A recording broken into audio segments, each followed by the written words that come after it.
गोविंदा ने तलाक की अफवाहों की तरदीद कर दी।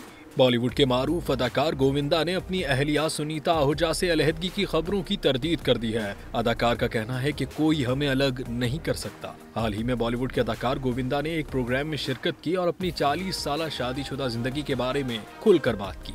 उन्होंने वाज़ेह किया कि उनके और सुनीता के दरमियान रिश्ते में कोई मसला नहीं, बल्कि वो एक मजबूत और मोहब्बत भरा ताल्लुक रखते हैं। गोविंदा ने कहा कि सुनीता बच्ची की तरह है, मगर जिम्मेदारियों को बहुत खूबसूरती से निभाया है। वो ईमानदार हैं, उनके अल्फाज हमेशा सच्चे होते हैं। अलबत्ता कभी कभी वो बातें कह देती हैं जो नहीं कहनी चाहिए। मैंने उन्हें और घर वालों को कई बार माफ किया है। उन्होंने मजीद कहा कि सुनीता ने हमेशा अपनी फैमिली और जाती जिंदगी में बेहतरीन तवाजुन कायम रखा है।